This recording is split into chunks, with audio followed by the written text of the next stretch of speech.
Yun na nga na mga kababayan, bakit tayo magpatuloy sa ating pag-uusapan? Ako muna ibabati ng magandang hapon sa aking mga subscribers, sa aking mga viewers. Maraming salamat sa inyong suporta. Shout out sa inyong lahat. Yun na nga, tuloy na tayo kagad sa ating pag-uusapan. At sa video na ito, pag-usapan natin itong si Mike Abby, yung journalist na mambubudol, yung traidor, yung balimbing na si Mike Abby mga kababayan. Alam nyo ba? Napakalaki ng problema ni Mike Abby ngayon ha. Dahil nga magkaroon ng Duterte Black sa Senado. Aba, galit na galit si Mike Abby mga kababayan. Bakit daw itong mga senador na ito ay magkaroon ng samahan? At bakit daw tinatawag na Duterte Black? Aba, nainggit si Mike Abby mga kababayan. Dapat Mike Abby, nung nakaraang eleksyon, ay tumakbo ka bilang isang senador. Para baka sakali na magkaroon din ng Marcos Black sa Senado. O kaya naman, Romualdez Black sa Senado. Ngayon, inggit ka. Dahil magkaroon ng samahan yung mga senador. Ibig lang sabihin, isa lang ang ibig sabihin niya, Mike Abby. Ang laki ng tiwala ng mga senador na ito sa mga Duterte. Hindi ibig sabihin na magkaroon ng Duterte Black sa Senado na yung kanilang paglilingkuran ay yung mga Duterte, napakabugok mo naman. Porket ba tawaging Duterte Black? Maglilingkod na lang sa mga Duterte yan.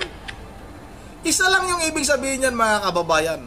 Kaya tinatawag nila yung kailang samahan, yung mga senador na yan, na Duterte Black. Dahil nakikita nila na itong si dating Pangulong Duterte at itong si Vice President Sara Duterte ay naglilingkod ng tapat sa ating mga kababayan, sa ating bansa.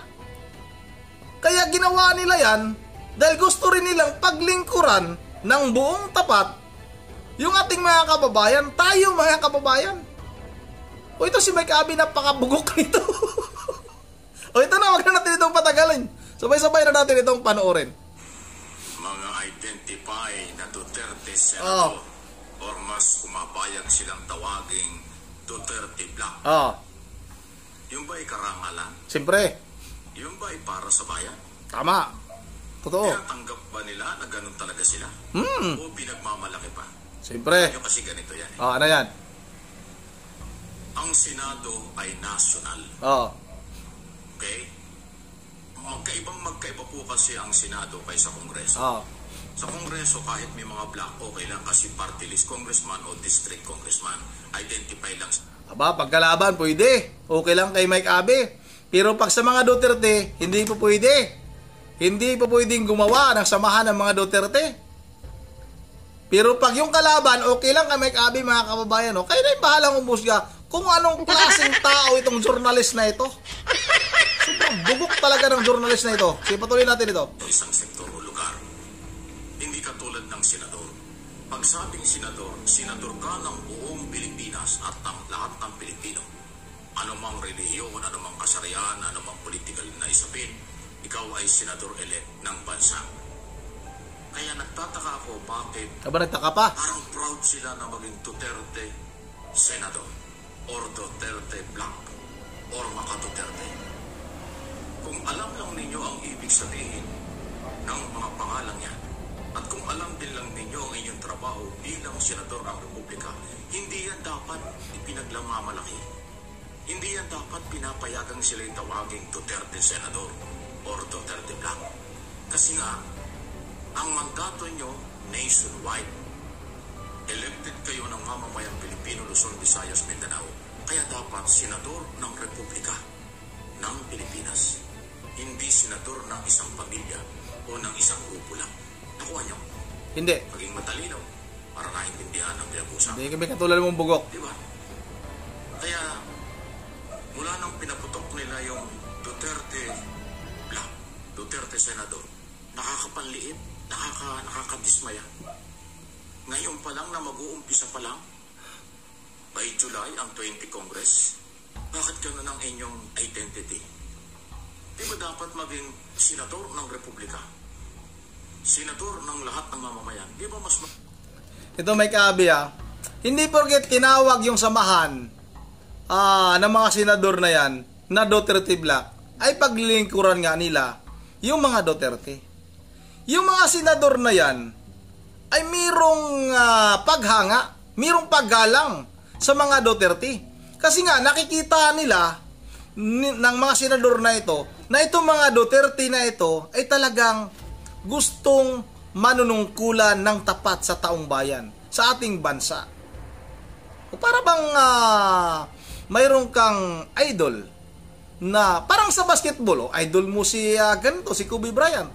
Kailangan mo ring maglaro ng parang si Kobe Bryant. Ganon. Ganon na Mike Abby. Hindi porket tatawagin nyo samahan ng mga senador na yan na Duterte Black, ay paglilingkuran na lang nila yung mga Duterte. Humahanga lang sila. Nakikita lang nila yung paraan, yung panunungkulan ng mga Duterte noon at sa ngayon na naglilingkod ng tapat sa taong bayan. Yan ang dapat itanim mo sa kukuti mo, Mike Abby. O patuloy natin. Magandang pakinggan at kapanipaniwala kasi yun ang kailangan. Pero yung senador ka ng isang pamilya, senador ka ng Duterte, Grabe talaga, nakitid. hindi ba pambabastos yun? Hindi ba pang insulto yun sa mga Pilipino? Nako po. May-ari ng pera na kailang gagastusin? Yung sweldo ng mga... Pag yung katulad mong tao ka, katulad ng utak mo, Mike Abby, na saradong-sarado na dahil nga gusto mo lang nasirain itong mga Duterte, yan talaga ang iisipin. Pero pag yung tao na bukas yung isipan, nakikita yung mga ginagawa ng mga Duterte noon at sa ngayon, ay maiintindihan nila na gusto ng mga senador na ito na maayos yung ating bansa, hindi malugmok sa kahirapan, hindi bumaon sa kumunoy, at mawala yung mga tao na mga kurakot, mga drug lord, mga addict sa ating bansa. Kasi yan yung mga tao na yan yung nagpapahirap ngayon sa ating bansa. O patuloy natin to. senador na yan, hindi naman galing kay Duterte lamang. Yung kanilang dapat gawin, hindi para sa Duterte lang. Ang kanilang dapat paglingkuran ay mamamayang Pilipino, hindi Duterte lang. Bakit parang proud sila na maging Duterte Black, Duterte Senador? Wow! Wow. Ganun ba silang kababaw? Ikaw yung mababaw. Gising-gising po, huwag kayong magagalit. Ako Marami po. dyan sa mga senador nagpapakilalang Maka Duterte, kaibigan ko pa. So, sige, sino? Kilala Sino? ko si Bato, Oh. kaibigan, kilala ko si Bongo, kilala ko rin si Marcoleta. Ito naman yung tanong ko, bugo ka. Mga kaibigan mo yan, ibinoto mo ba yan? Nung panahon ng eleksyon, di ba hindi? Dahil galit ka sa mga Duterte. Magpapaputol ako na siyang tayo nga, Mike Abby, kung binoto mo yung mga kinikilala mong kaibigan. Ang talagang traitor kang tao ka. Nagpakilala ka bang kaibigan mo yung tatlo na yan? O sa tingin ninyo mga kababayan, ibinoto kaya na itong sa Mike Abby? Yung sinabi niya, kakilala niya yung tatlong mga senador na yan? Ikaw, Mike Abby, napakasinungaling mong hindot kang hayop ka. Tapos sabihin mo pang huwag magalit? O galit yung mga sarado na yung pag-iisip? Ikaw yung sarado na yung pag-iisip mo. Magkano ba ang dahilan para sirain at siraan mo itong mga Duterte na ito? Wala ka nang bukang bibig. Kang hindot kang tao ka kung hindi puro na lang Duterte. Puro lang Duterte, sinisira mo ang pangalang Duterte. Akala mo, ulitin ko lang mga kababayan, akala nitong tao na ito, siya yung tao na makakasira sa mga Duterte o sa pangalang Duterte. Akala siguro niya, hihina yung pwersa ng mga Duterte. Mas lalong lumakas mga kababayan. Dahil itong mga tao na ito, palaos na ito eh. Wala nang maniniwala sa mga ito eh. Alam mo naman natin eh, na itong tao na ito ay nag-walk out ito noon sa Isiminay. Dahil sa opinyon ni Pastor Apollo Kibuloy, bakit hindi binanggit ni Pangulong Marcos Jr. sa pinakaunang sunan niya kung paano sugpuin yung pinagbabawal na gamot at yung mga makakaliwang grupo. Nagalit sa Mike Abby mga kababayan dahil sa opinyon ni Pastor Apollo Kibuloy. Akala niya siya yung may-ari ng Isiminay. Pinagbawalan niya yung may-ari ng Isiminay na magsalita. Ang gusto niya, siya yung maririnig. Excuse me. Napakasinungaling ng tao na ito. Hanggang dyan lang mga kababayan. Wala naman itong matinong sasabihin sa mga Duterte. Kung gusto niyo magbuo kayo ng alyansya dyan, asan na ba yung alkansya ng bagong Pilipinas niyo? Kung yung mga kalaban ay magkaroon ng mga black dyan, okay lang sa'yo.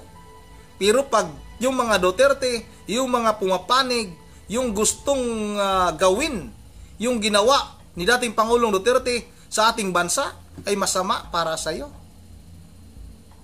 Sasabihin mo na maglilingkod lang sa mga Duterte, bugok kamay kabi.